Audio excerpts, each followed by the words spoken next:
con Dios. Iniciamos la lectura de la siguiente manera. Dice así: los que aprendieron a Jesús lo llevaron ante el sumo sacerdote Caifás, donde estaban reunidos los escribas y los ancianos. Pero Pedro los siguió de lejos hasta el patio del sumo sacerdote y entró y se sentó con los alguaciles para ver cómo terminaba aquello. Los principales sacerdotes y los ancianos y todo el concilio buscaban algún falso testimonio contra Jesús para condenarlo a muerte, pero no lo hallaron, aunque se presentaron muchos testigos falsos. Finalmente llegaron 2 testigos falsos y dijeron: este dijo, puedo derribar el templo de Dios y reedificarlo en 3 días. El sumo sacerdote se levantó y le preguntó: ¿no vas a responder? Mira lo que estos dicen contra ti.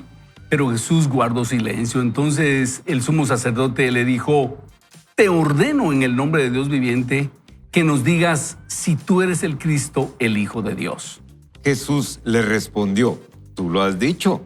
Y además les digo que desde ahora verán al Hijo del Hombre sentado a la diestra del Poderoso y venir en las nubes del cielo. El sumo sacerdote se rasgó entonces las vestiduras y dijo: ¡ha blasfemado! ¿Qué necesidad tenemos de más testigos? Ustedes acaban de oír su blasfemia. ¿Qué les parece? Y ellos respondieron que merece la muerte. Entonces unos lo escupieron en el rostro y le dieron puñetazos, y otros le abofeteaban. Decían: profetízanos, Cristo, dinos, ¿quién te golpeó? Mientras Pedro estaba sentado afuera en el patio, se le acercó una criada y le dijo: ¿también tú estabas con Jesús del Galileo? Muy bien, entonces tenemos acá este injusto juicio a Jesús y cómo este sumo sacerdote Caifás empieza a cuestionar a Jesús. Y en la primera parte vemos cómo Jesús guarda silencio. Y esto es lo que quisiéramos hoy enfatizar, cómo Jesús guarda silencio porque Él está siendo cuestionado. Y la primera parte yo quisiera hacer notar cómo Jesús guarda silencio por amor. Guarda silencio por amor a nosotros. Fíjense que Jesús se pudo haber defendido. Jesús pudo haber comprobado en ese momento que Él era el Hijo de Dios, pero no lo hubieran crucificado. Y ese silencio es por amor a nosotros, como dice la palabra: como cordero fue llevado al matadero y no abrió su boca. Eso es Isaías 53. Que si Jesús en ese momento dice: momento, yo soy el Hijo de Dios, y tráigame a un leproso, tráigame a un ciego, ahorita lo voy a curar, o hace un par de milagros. Si Él demuestra que es Hijo de Dios, no lo crucifican y no se hubiera llevado a cabo el plan. Pero por amor a nosotros, Jesús guarda silencio y no demuestra que es Hijo de Dios. Eso es el primer acto de amor, porque entonces Él como cordero es llevado al matadero, y nos dicen los expertos que cuando un cordero es sacrificado, no se defiende, no grita, no es como otros animalitos que hacen un gran relajo, esos de donde se sacan los chicharrones, cuando lo están sacrificando, todo el pueblo se da cuenta, ¿verdad? No, sí. Los corderos no hacen eso, y es que está codificado en los corderos ese sacrificio maravilloso de Jesucristo. Ahora, otra cosa que yo quiero hacer notar es que cuando este sumo sacerdote Caifás finalmente no encuentran cómo condenar a Jesús, él pone a Jesús bajo juramento.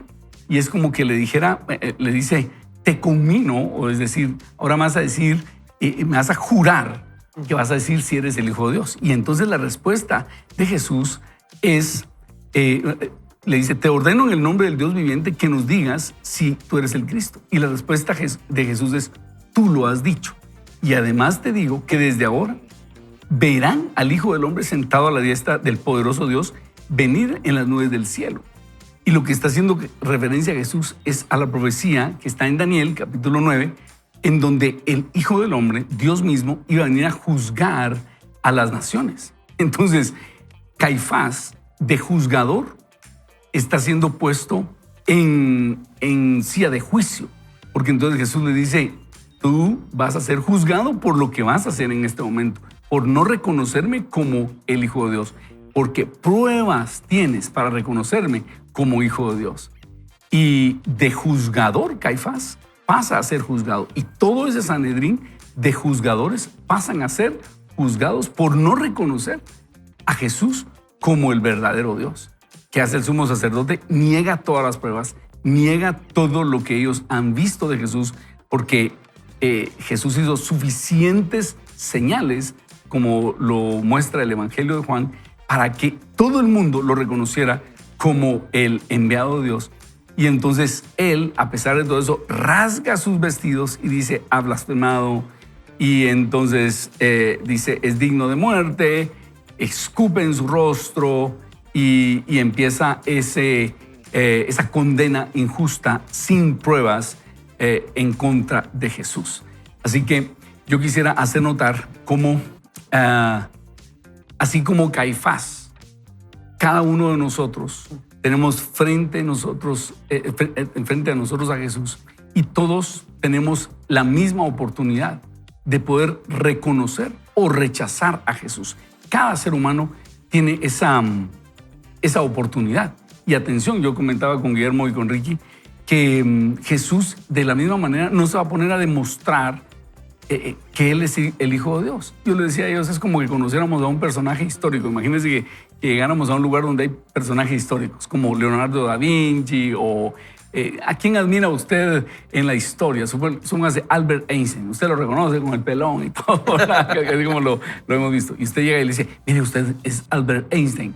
Él le dice, sí, demuéstremelo. Y si esta persona es segura de sí misma, le dirá, no, yo no le voy a estar demostrando. Si usted quiere creer que yo soy, bueno, y si no, no. Eso es Dios. Dios tiene una dignidad suprema. Él es Dios y Él no se va a poner a demostrarnos que Él es Dios. Por eso cuando alguien aparece y dice, Dios, si existes, demuéstramelo. Dios dice, no, yo no te voy a estar demostrando que yo existo. Si alguien con humildad llega y dice, Dios, ¿me puedes ayudar? Dios lo ayuda. Pero si alguien desafía a Dios, si alguien desafía a Jesús, Dios no se va a poner a decir, yo no te voy a estar comprobando que yo existo. Ahora, cada uno de nosotros es un Caifás y tiene que decidir de acuerdo a la creación, de acuerdo a que tenemos vida, de acuerdo a toda la obra de Dios según Romanos capítulo 1, a la huella de Dios en la creación, si Dios existe o no. Y número 3, lo que sí tenemos nosotros el privilegio, los que conocemos a Jesús, es de ser sus testigos a donde vayamos. Todos los días nosotros podemos ser testigos de que Dios existe y de que Él es real en nuestra vida y que las personas deberían conocerlo, ¿verdad? Y fíjese, Ronnie, que en realidad a mí me encantan los dos puntos que usted acaba de exponer, pero me quiero quedar con este último para poder empezar a platicarles de algo. Creo que cuando uno pone en duda, lo único que demuestra es su ignorancia o su arrogancia. Exacto. Que van muy de la mano. La ignorancia y la arrogancia se tocan. Wow. Se presentan la una a la otra, ¿verdad? Sí, demostrarme quiere decir que yo no te conozco, yo no sé quién eres. Y eso es algo interesante para nuestros tiempos actuales y todavía nos hacemos esas preguntas de quién es Dios y si me lo tiene que demostrar es porque sencillamente yo no lo conozco, no tengo la suficiente capacidad y sencillez de corazón para haberlo conocido con anticipación. Pero me quiero ir a lo primero y sí creo que aquí hay una cosa que rompe nuestra tabla de multiplicación del orden de los factores, no altera el producto. Aquí el orden de los factores sí altera el producto. Uno no puede amar si no obedece. Y él, Jesús, con una humildad que solo él la pudo haber tenido, obedece a lo que fue destinado y no se hace en su divinidad para poder sobreponerse a la situación. La historia hubiera cambiado si el orden de los factores hubieran sido diferente. Aquí la historia se continuó porque hubo un primer factor que fue el de obediencia, que se antepuso, ¿sí? Y la obediencia es sinónimo de amor. Entonces, totalmente de acuerdo. Yo, cuando usted nos estaba compartiendo esta parte, decía yo, pues, total.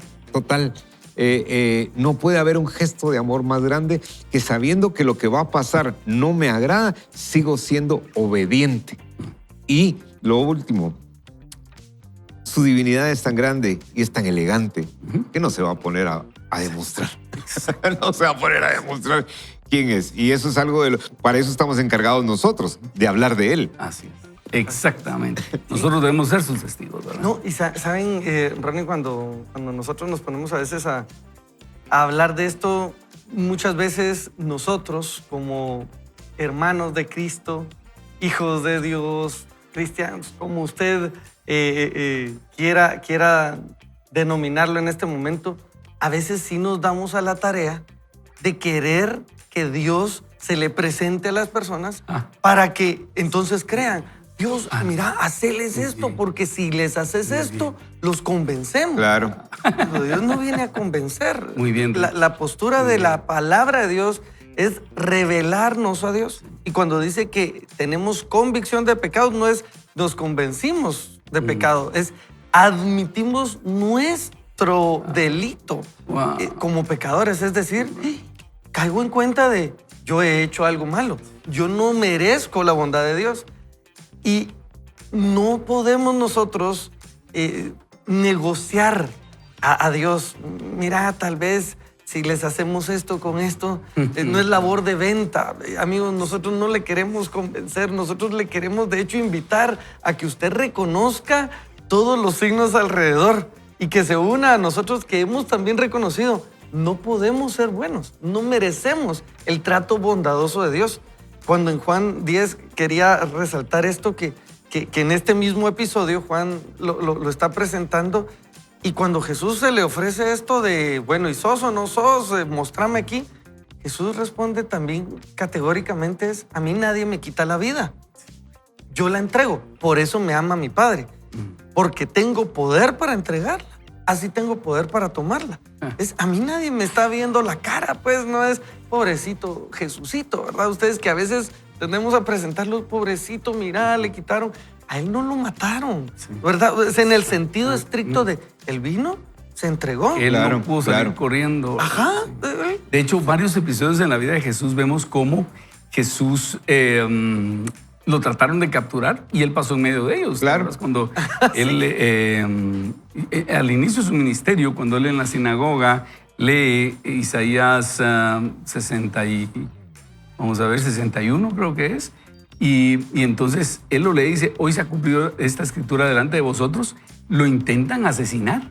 Y entonces él dice, pasando en medio de ellos, se escapó. O sea, como dice Ricky, a Jesús no lo mataron, o sea, no lo atraparon, simplemente él entregó su vida por el poder que tenía. Sí, y por lo que decías, aunado a lo que decías al inicio, es por amor, amigos. O sea, todo esto es por amor.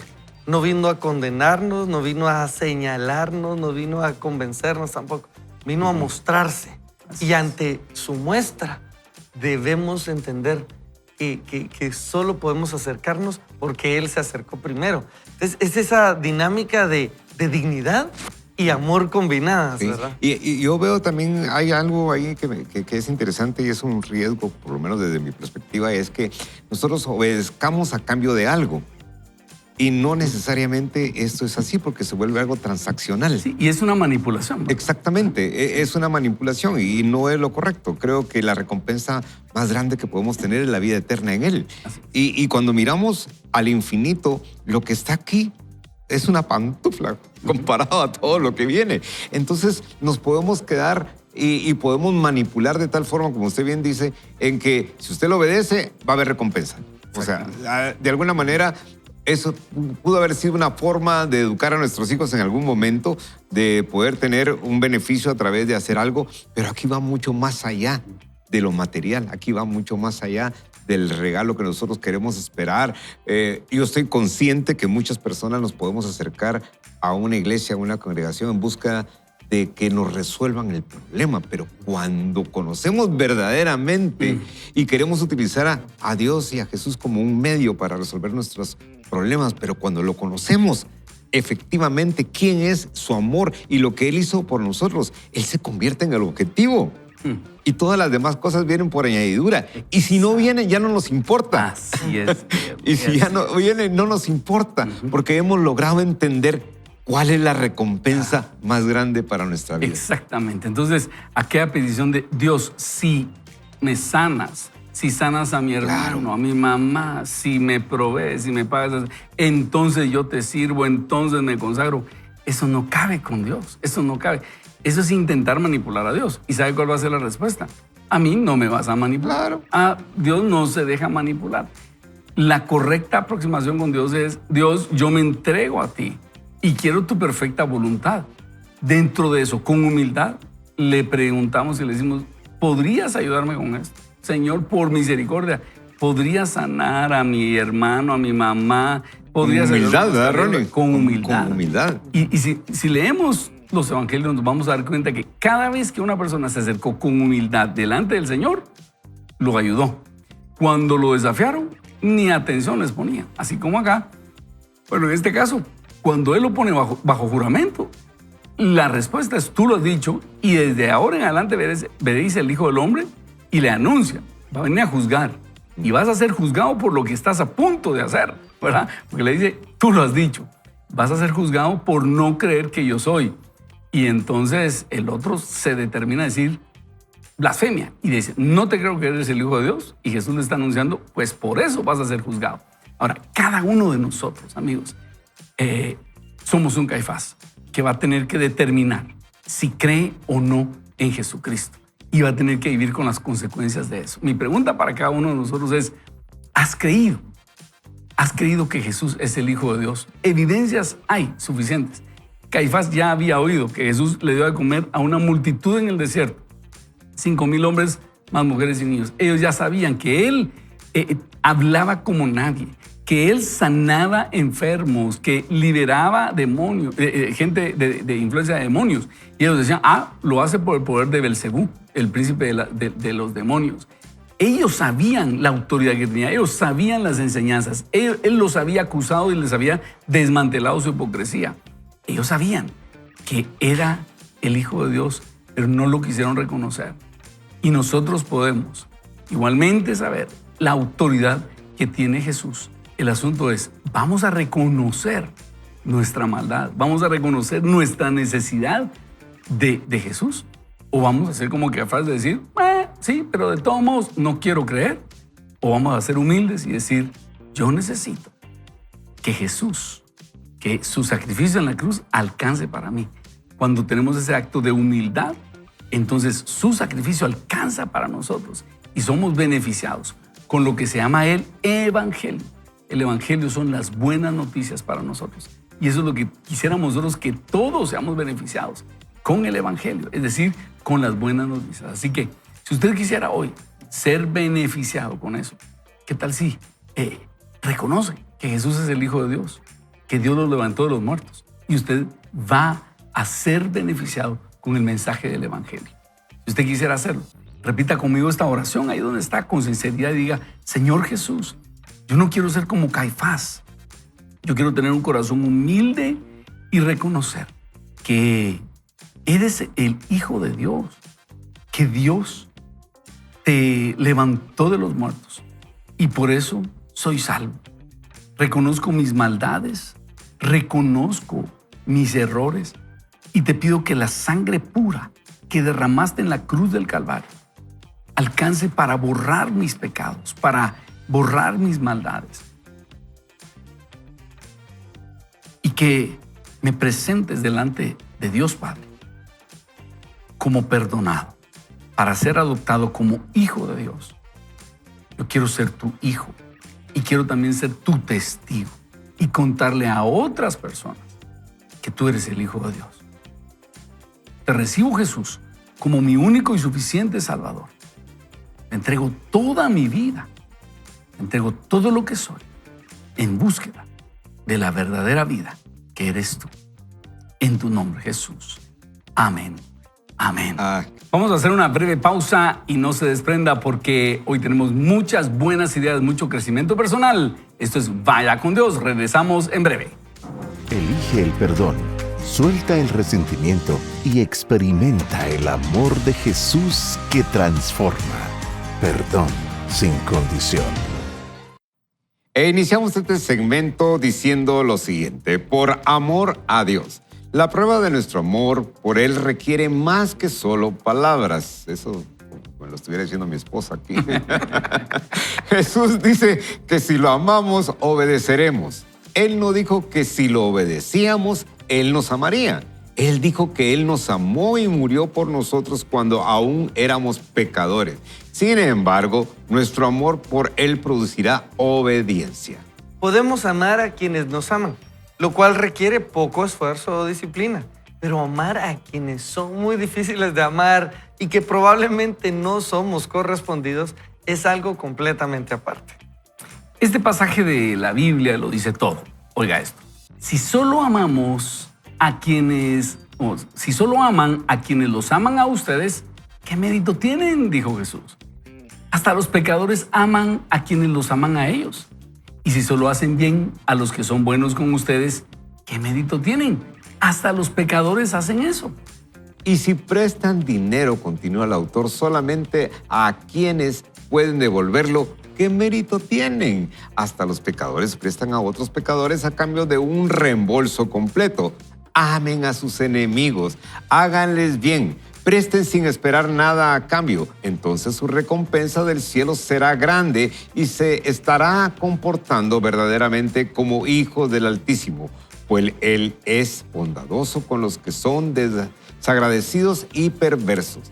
Deben ser compasivos, así como su Padre es compasivo. Todo esto está inspirado en Lucas capítulo 6 del verso 32 al 36. Siempre que hacemos algo por alguien y esperamos que nos lo pague, lo que le estamos dando no es un regalo, escuche bien esto, sino más bien un soborno.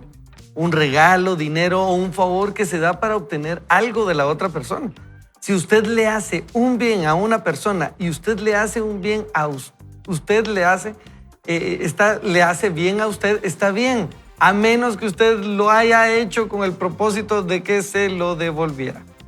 A veces muchos piensan que están siendo generosos y amables, pero se enojan cuando la persona a quien le extendieron bondad no les devuelve el supuesto favor. En este caso, el favor realmente no era tal cosa, porque un favor no puede ganarse ni merecerse. Los pasajes bíblicos como Lucas 6, 32 al 36 son importantes porque nos ayudan a pensar acerca del por qué hacemos lo que hacemos. ¿Qué nos motiva a hacer un bien? ¿Se ofende cuando hace algo por alguien y esa persona no hace nada por usted? ¿Qué tal si le invita a su fiesta, pero después cuando tiene una fiesta no lo invita a usted? ¿Qué tal si le compra un regalo muy caro de cumpleaños o de Navidad y esa persona le compra a usted algo tan barato que usted piensa que no se esforzó en escogerlo? ¿De qué manera le impacta eso? ¿O qué pasa si no le compran ningún regalo? ¿Está dispuesto a seguir tratándola bien solo porque es lo correcto y a confiar en que Dios tendrá cuidado de usted? Esto está, Doc, para los intercambios que se aproximan, ¿verdad? Asimílenlo y pónganlo en práctica. Nos está tanteando o no sabe algo. Exactamente. Si fuera a recibir una herencia de un familiar y tuviera que diezmar una gran cantidad de ese dinero para su iglesia, ¿esperaría que el pastor le diera un trato especial como resultado de eso? ¿O se lo daría al Señor sin esperar nada a cambio? Podría leer eso otra vez. Dios espera que nosotros hagamos más de lo que haría la gente. Perdón, Dios espera que nosotros hagamos más de lo que haría la gente que no lo conoce, porque su Espíritu Santo vive en nosotros, nos capacita para ir más allá de lo que parece normal, fácil o merecido. Podemos actuar en una forma más excelente o ir a la mía extra. Podemos amar a quienes son difíciles de amar. Podemos incluso amar a la gente que no tiene amor recíproco por nosotros. Lucas 6:35 nos dice que Dios es bueno con el malagradecido y el malvado, y nosotros también podemos ser buenos. Muchas veces oramos rogando ser como Jesús. ¿Realmente queremos ser como Él? ¿O sencillamente lo decimos para parecer espirituales? ¿Alguna vez ha pensado realmente en cómo cambiaría su vida si fuera como Jesús? Tengo que admitir que yo no, pero me siento animada a hacerlo después de haber leído Lucas 6, 32 al 36. Esto nos suena como una manera de vivir muy emocionante, pero en medio de estos versículos se encuentra una promesa que no queremos pasar por alto. Dice el versículo 35 que si vivimos de esta manera, nuestra recompensa será grande. Nos encantan las recompensas, pero me inclino a pensar que probablemente nos perderemos de muchas que a Dios le gustaría darnos, porque no somos obedientes a Él cuando el hacerlo es difícil. Quiero dejar claro nuestro enfoque en estos versículos, que no es nuestro sufrimiento inmerecido lo que le complace a Dios. Es soportar el sufrimiento paciente lo que le complace a Él, porque esto hace parecernos más a Jesús. Recuerdo la primera vez que escuché estos versículos mientras estaba escuchando un sermón grabado. Cuando escuché eso, se me había llamado a llevar una vida de soportar el sufrimiento injusto con una buena actitud. Tengo que admitir que yo no estaba muy emocionado por eso, dice Joyce Meyer. Definitivamente. La primera carta a Pedro 1:19 al 21 es otro pasaje de la Biblia que deja en claro que vivir como Jesús vivió, ser como Él, requiere amar a quienes son muy difíciles de amar, amar a nuestros enemigos y a quienes nos tratan injustamente, y hacerlo con buena actitud de paso. Lea de nuevo este versículo. Porque para este propósito habéis sido llamados, pues también Cristo sufrió por vosotros, dejándoos ejemplo para que sigáis sus pisadas. ¡Caramba!, dice Joyce Meyer. ¿Estamos listos para hacerlo? Deberíamos pensar largo y tendido antes de decir sí. Quiere decir que no es fácil. Quiero mencionar de nuevo que Dios no requiere que permitamos que la gente abuse de nosotros, pero sí requiere que perdonemos a quienes nos lastiman. Es posible que deba mantenerse alejado de alguien que se ha vuelto peligroso para usted, pero todavía puede perdonar y orar por esa persona. No es necesario que esa persona le caiga bien para que usted la ame. Esa la tendríamos que leer como 10 veces, sí, ¿verdad usted? sí. Los discípulos pasaron 3 años con Jesús para aprender la manera en que Él hacía las situaciones y ver de primera mano cómo las manejaba. Después de que Jesús resucitó y antes de ascender al cielo, les dijo que su deber era ir al mundo, igualar lo que habían aprendido de Él y enseñárselo a los demás. Al día de hoy todavía estamos aprendiendo de los relatos que nos dejaron, pero la pregunta ante nosotros es: ¿hasta dónde estamos dispuestos a ir? ¿Qué estamos dispuestos a hacer por amor a Dios? Cuando alguien sabe que usted es cristiano, su conducta está bajo inspección. La gente quiere ver si usted es auténtico y si realmente pone en práctica en su vida diaria lo que usted dice creer. Una persona puede impactar a muchos de manera positiva o negativa. Por uno solo que desobedeció a Dios, muchos pasaron a ser pecadores, pero por uno solo que obedeció a Dios, muchos serán declarados justos. Tenemos una influencia mucho más grande unos sobre otros de lo que podemos pensar. No se descalifique pensando que su conducta no importa mucho, porque sí tiene un efecto sobre las personas, y deberíamos tener presente que somos embajadores de Jesucristo. Somos sus representantes personales. Yo quiero que no ignoremos quién está escribiendo esto. Claro. Joyce Meyer. Ella fue abusada sexualmente por su papá o su padrastro. Recuérdenme, ¿era Por su su padrastro o su papá? Bueno, papá. ella fue abusada sexualmente por años por su papá o su padrastro, no recuerdo en este momento. Entonces su padre era o su padrastro. Bueno, pero horrible. Entonces dice ella que cuando ella escuchó esto, se sentía pero horrible. Solo pensemos eso. Porque una cosa es librarse de su abusador y otra cosa es llegar a amar a su abusador. Es decir, me ha quitado mi niñez. ¿Cómo quieren que lo trate bien? Es horrible pensar en una situación así. Pero ¿saben qué?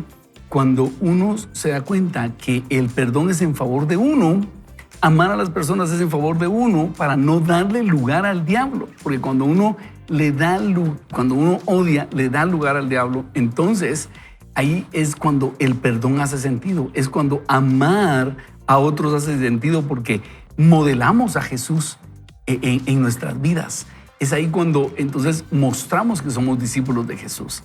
Y en la primera parte ella hace ver cómo en nuestra sociedad pues nosotros somos transaccionales, y ahorita que vienen los intercambios de regalos, o no sé si a usted le ha pasado, tal vez doctor o Ricky, que de repente uno trabaja para una empresa y otra empresa que hace negocios con la empresa que uno representa le manda una canasta linda, ¿verdad? Ustedes, y entonces te manda una canasta, pero deja de trabajar para esa empresa y a ver si te siguen, o sea, deja de comprarles productos y a ver si te siguen mandando esa canastona. Ya no, ¿verdad? Porque, usted ya no nos compra X y Y, de repente ya no te van a mandar esa canasta. ¿Por qué? No era porque eras tú, era por lo que representabas, ¿ya? O en esos intercambios de regalos. O lo que uno le servía. Ajá. Exactamente, lo que uno representaba. Y eso es lo que dice Jesús, eso lo hace todo el mundo. Pero si ustedes quieren ser distintos, amen a los que no les pueden devolver las cosas, amen a los que... Y ¿saben qué se me venía a la mente ustedes? Al apóstol Pablo, digamos, Saulo de Tarso. Yo honestamente hubiera orado para que lo partiera un rayo, pues, de ver, honestamente. Yo hubiera estado orando para que se le parara el corazón a medio camino. Lo último que yo hubiera orado es para que Dios lo hubiera convertido. Les soy honesto, ¿verdad?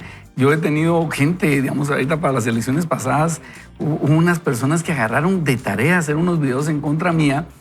Y yo no tenía ganas de orar ni bendecirlos, ¿verdad? O sea, yo quería que aparecieran unos demonios, se los llevaran y todo. Eso era en mi corazón, pero yo sabía que en obediencia tenía que orar para bendecirlos. O sea, pero ¿quién los manda a estar haciendo esas cosas en contra mía? Yo ni los conozco, ¿verdad? Ustedes, y supuestos cristianos.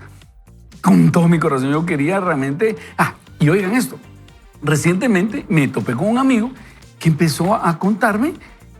Y empieza con un discurso tipo, fíjate que todos los que hablan contra mí están en el cementerio. ¿Cómo así?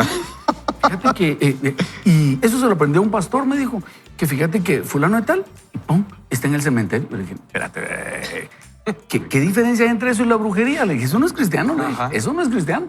Entonces ya venía con el discurso de que todo el que me maldice, para en el cementerio. No, momento, eso no es cristiano, le dije. Eso no es cristiano. Nosotros los cristianos bendecimos a los que nos persiguen, aunque quisiéramos que eso... y le voy a decir algo, puede ser cierto. Un cristiano puede llegar a tener tal autoridad como la tuvo Eliseo, que cuando le dijeron pelón, llamó un par de osos, pero eso no es la voluntad de Dios. O Elías, que cuando lo vienen a capturar tostó a 2 legiones de 50 soldados, pero eso no es la voluntad de Dios, porque Jesús le dijo a Jacobo y a Juan, ustedes no saben de qué espíritu son. No venimos a condenar al mundo, venimos a ofrecer gracia, ¿ya? Así que, y sí, un apóstol, un profeta, podría tener esa autoridad, pero esa no es la voluntad de Dios, ¿verdad? No, Jesús mismo estando en la cruz tenía la oportunidad, ¿verdad? En ese momento se acaba todo. O sea, claro. se cumple todo ahí mismo, ya. Así es. Pero no solo fue su discurso, fue su corazón. Padre, perdónalos. Exacto. No saben lo que hacen. Así es. Jesús no venía a ponerle el ojo a ver tú o tú o tú. De hecho, su respuesta ante Caifás no es una respuesta de vas a ver, vos, sino realmente es que si no querés admitir lo que está frente a ti, solito te obtuviste tu recompensa. Pero la Biblia en Juan 3:16, que nos dice que nos amó de tal manera, Juan 3:17 nos dice, porque no lo envió a condenar al mundo, sino a salvarlo. Y nosotros a veces, ¿verdad? Mea culpa. ¿Verdad? Nosotros a veces nos damos el privilegio de, Señor, dame un ratito, me siento en tu trono y déjame decir quiénes sí. Y casi jugamos con la eternidad de la gente, quién sí se va al infierno y quién no. ¿Verdad vos? O sea, ahí es donde nosotros tenemos que entender, si Cristo tuvo otra actitud, tenemos que tener otra actitud. Ahora, ¿es fácil? No. Joyce Meyer no dice es fácil. Y de hecho, cuando ella nos cuenta su experiencia acá en este libro, nos dice... Esto me costó. Y cuando Dios me manda servirle a Él, el que me hizo tanto mal, y yo ahora tengo que gastar. Yo recuerdo ese capítulo porque me impactó. Yo tengo que gastar de lo que yo me he ganado para servirle a Él. Y dice, a su abusador. A su abusador. Mientras lo hacía, lo comencé. O sea, brotaba de ella algo diferente. Y qué rico entonces ahí sí decir, me parezco a Jesús. Pero no por el mero hecho de me parezco a Jesús, a ver, mírame de otra manera. Es decir, Señor, has hecho tal obra en mí que genuinamente sentí rico hacer lo que tú hiciste, ¿verdad? Es un tema ahí bien emocionante, pero va a costar. Y el camino a recibir esa recompensa de parecernos a Jesús, al rato toma tiempo, pero hay que hacerlo. Sí, y es complicado porque regularmente somos educados para poder ser ganadores más que lo que nosotros damos. O sea, a ver qué le vamos a sacar más raja a este negocio, mucho más. Y podemos ser un gran negocio si damos poco y recibimos mucho. Creo que esto tiene doble vía. Lo que hemos de alguna manera visto, porque es más fácil cuando oís una historia de esta naturaleza, ¿cuánta gente no me ha honrado como yo lo he honrado? La pregunta es al contrario, ¿cuántas veces yo no he honrado a las personas como se lo merecen? Y para esto es básico el perdón. Para esto es básico el perdón. Rápido así, un cortito. En la historia de mi vida hubo una persona que hizo mucho daño a este servidor y a la institución donde yo laboraba. Y a veces yo me lo encontraba en el súper, ustedes, y agarraba una lata de frijoles de 8 onzas.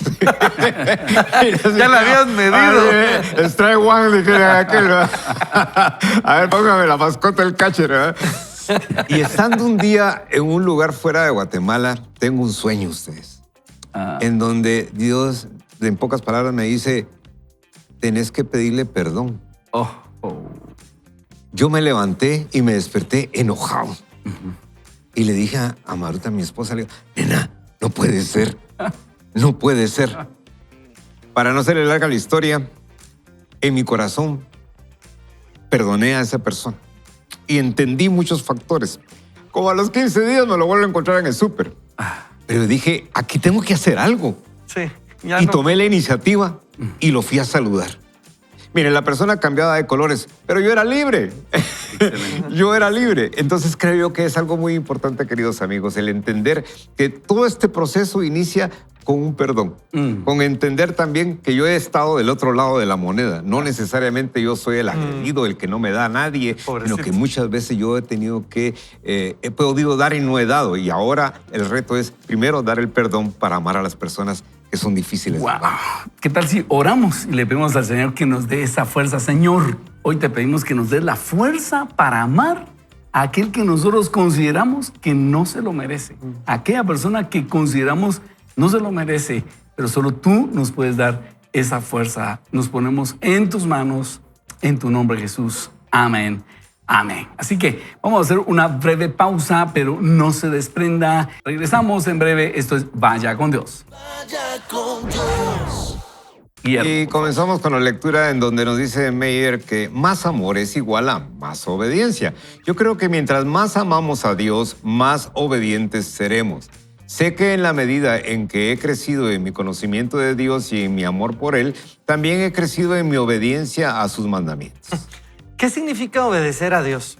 Mary Fairchild escribe en learnreligions.org que, según el diccionario bíblico ilustrado de Holman, una definición breve de la obediencia bíblica es escuchar la palabra de Dios y actuar como corresponde. Y concluye que la obediencia bíblica a Dios significa escuchar, confiar, someterse y rendirse a Dios y a su palabra. Hoy en día tenemos disponible una abundancia de conocimiento, pero saber algo no necesariamente significa que lo estemos haciendo. Lo que sabemos que debemos hacer. La palabra de Dios dice que saber lo que es correcto hacer y no hacerlo es pecado, según Santiago 4:17. Si sabemos que deberíamos perdonar a alguien que nos ha lastimado y nos negamos a hacerlo, es pecado. Si sabemos que no deberíamos esparcir chismes, pero lo seguimos haciendo, es pecado. El apóstol Pablo dice que él recibió misericordia por sus muchos pecados, porque él actuaba en ignorancia antes de hallar a Cristo. Qué interesante. Muchas veces le digo a la gente que asiste a uno de mis seminarios que cuando se vayan, escuche bien, serán responsables de más de lo que eran cuando llegaron. Sencillamente porque serán responsables de lo que aprendieron. Creo que nunca es sabio entrar a un servicio eclesiástico o a un seminario a menos que ya haya tomado la decisión que no solo escuchará, sino que pondrá en práctica con la ayuda de Dios lo que ha aprendido. Asumiendo, claro está, que la información recibida es correcta. Por eso dice la Escritura que no deberíamos ser los maestros muchos de nosotros, ¿verdad? Porque si sabemos algo, hay que ponerlo en práctica. He crecido en mi conocimiento de la palabra, dice Joyce Meyer, en la palabra de Dios a lo largo de estos años y he crecido simultáneamente en mi obediencia a Dios. Es decir, conocer es también obedecer. A medida que he crecido en mi amor por Jesús, también lo he hecho en mi obediencia a sus mandamientos. Con frecuencia me he enfrentado a cosas que son muy difíciles de hacer, pero he descubierto que los hago única y exclusivamente porque amo a Jesús. En Juan 21, del verso 15 a 19, dice, Jesús le preguntó a Pedro 3 veces si él lo amaba, y cada vez Pedro dijo que sí lo amaba. Jesús respondió, alimenta mis ovejas. Pedro estaba triste porque el Señor le hizo la misma pregunta 3 veces, pero quizá lo hizo porque es fácil decir que sí a algo sin considerar el costo de hacerlo verdaderamente. Jesús quería que Pedro supiera que amarlo a él significaba servir a los demás y trabajar para el beneficio de ellos. Cuando Jesús le preguntó a Pedro si lo amaba, él usó la palabra ágape, que es el tipo de amor incondicional que Dios tiene por nosotros. Sin embargo, Pedro respondió con otra palabra que se usa para amor, y es fileo, la palabra griega que se refiere a amor fraternal o el amor entre amigos. Al responder la pregunta de Jesús, Pedro dijo, sabes que yo te fileo a ti. Quizá Jesús estaba tratando de llevar a Pedro de fileo a ágape. Cuando se repite una pregunta o una instrucción, se debe a que es importante que lo entendamos o que entendamos lo que realmente se dice. Jesús quería que Pedro entendiera que amarlo a él significa sacrificio. Muchas veces me pregunto si hoy día entendemos esto. Más adelante Jesús le dice a Pedro que cuando él era joven hacía lo que le placía, pero cuando se volvió viejo otro lo llevaría a donde él no desearía ir. Creo que esto significaba que cuando Pedro era un creyente joven, él andaba en su propia voluntad, pero a medida que maduraba en Cristo y su amor por él crecía, se le pediría que hiciera cosas que no querría hacer de manera natural. Cuando hacemos algo que es muy difícil de hacer, si además conocemos la recompensa que vendrá como resultado, eso nos ayuda. Saber que mantenerme fuerte, tener músculo en lugar de grasa y continuar usando la misma talla de ropa es la recompensa de hacer ejercicio, me ayuda en los días que realmente no quiero ejercitarme. La espera de que llegue el día de pago nos ayuda a ir a trabajar un día tras otro. De igual manera, saber que la obediencia trae recompensa nos ayuda a continuar siendo obedientes cuando las cosas se nos dificultan. No deberíamos hacerlo por la recompensa, sino por nuestro amor a Jesús. Sin embargo, la palabra de Dios nos dice que habrá recompensas por la obediencia. Estos son algunos versículos que nos dan esa promesa. Si obedeces al Señor tu Dios y en todo y cumples cuidadosamente sus mandamientos que te entrego hoy, el Señor tu Dios te pondrá por encima de todas las demás naciones del mundo. Eso es Deuteronomio 28:1. Y dice, manténgase en el camino que el Señor su Dios les ordenó que siguieran. Entonces tendrán una vida larga y les irá bien en la tierra donde están a punto de entrar y que van a poseer. Deuteronomio 5:33. Estudia constantemente este libro de instrucción, medita en él de día y de noche para asegurarte de obedecer todo lo que allí está escrito. Solamente entonces prosperarás y te irá bien en todo lo que hagas. Eso es Josué 1:8. Y ahora también el Salmo 128:1 dice, qué feliz es el que teme al Señor, todo aquel que sigue sus caminos. Y vamos a ver, hay otra cita que dice, trabajen de buena gana en todo lo que hagan como si fuera para el Señor y no para la gente. Recuerden que el Señor los recompensará con una herencia y que el amo a quien sirven es Cristo. Dios también nos dice en varios lugares de su palabra que si le obedecemos en dar, eso volverá a nosotros multiplicado. Insisto, no recomiendo dar para recibir, pero todavía es bueno saber que dar produce una recompensa. Dios quiere que esperemos ansiosamente las recompensas que Él ha reservado para nosotros. Algunas de ellas las recibimos aquí en la tierra y otras están reservadas para cuando lleguemos al cielo. Jesús dijo que Él vendrá pronto y su galardón con Él. Él también dijo que recompensará a cada uno según su conducta. La obediencia paga recompensas maravillosas y prueba nuestro amor a Dios. Así que yo creo que Joyce Meyer nos está dando la clave. Nosotros obedecemos a Dios por lo que Él es, para que Él no sea parte de nosotros, porque lo amamos. Pero además de eso, Él nos trae recompensas. Creo que obedecerlo solo por las recompensas es un poco desanimante, porque entonces nos empezamos a ilusionar con las recompensas, las queremos ya, si no vienen en el tiempo que queremos o el tamaño que nosotros queremos, nos desesperamos y puede ser un poco como intentar manipular a Dios. Entonces, lo mejor es, yo obedezco a Dios simplemente porque lo amo, porque no quiero que sea parte de mí, porque me siento deudor a Él, por eso lo obedezco. Y entonces, si no me estoy fijando en la recompensa, qué rico se siente la recompensa, ¿ya? O sea, ¡ala! Ya hasta me dio una recompensa. Si lo hago por las recompensas, estoy como que demandante. Cuando viene y dice, yo creí que iba a ser más grande. Hasta mucho se tardó el Señor. Me pongo feo. Es mejor orar y actuar como que por amor al Señor, y entonces la recompensa se siente muy sabrosa. No sé si ustedes tienen... Pero hay una parte que es interesante, Ronnie y Ricky y amigos, por supuesto, y es que humanamente nos gustan las recompensas. Así es. O sea, no podemos negar que nos agrada, que nos obsequien, que nos den, que alguien sea generoso con nosotros, que si alguien en un momento nosotros le hemos servido, ahora nos sirva. Eso es agradable, pero de alguna manera entender que la esencia no es en nuestro beneficio, sino que el amor. Así es. Esa es la esencia, rápidamente y así rapidito. Yo tengo un familiar que en un momento de la vida tuvo mucha influencia a ustedes, y en ese momento de la vida lo llamaba hasta el chucho de la casa para saludar, para ver cómo estaba. Hoy en día que está solo y está en otro momento de su vida, somos poquitos los que tenemos amor hacia él para poder alegrarle el momento. Entonces yo me pongo a pensar, gloria a Dios, a mi corazón, que Él, Dios, me da a mí ese amor y a otros para poderlo dar, porque no es mío. Es que hay que entender que no es mío. No estamos hablando de mí ni de esas personas, sino que simplemente del regalo de Dios que nos da para amar incondicionalmente, porque de eso se trata.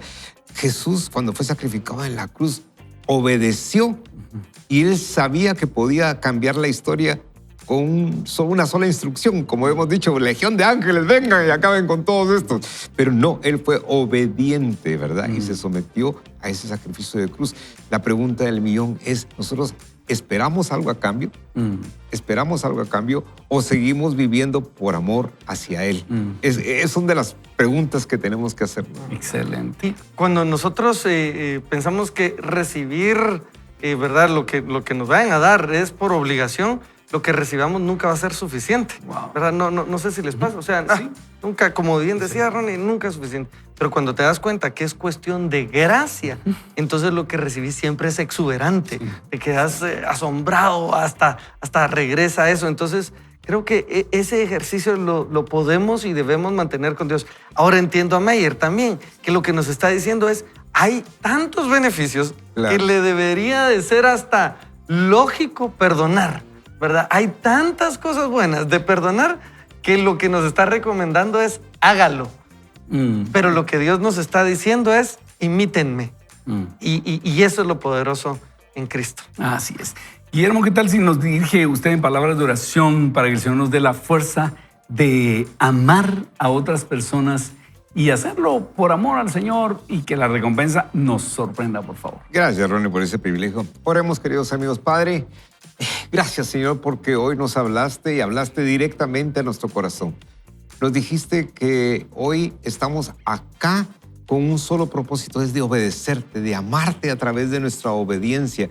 Que el valor agregado que nosotros recibamos sea tu bendición, que nos acompañes como Espíritu Santo en cada momento de tu vida, que nos sintamos respaldados por ti. Esa es nuestra mayor recompensa, y por eso es que hoy nos sentimos agradecidos por haber disfrutado de esta enseñanza, y más aún de salir con esperanza a enfrentar la vida sabiendo que tú estás de nuestro lado. En tu nombre santo. Amén. Amén. Bueno, ya no nos queda tiempo, sino desearle el mejor de los días y sobre todo recomendarle, no se pierda, vaya con Dios. Bendiciones. Dios quede con usted. Vaya con Dios.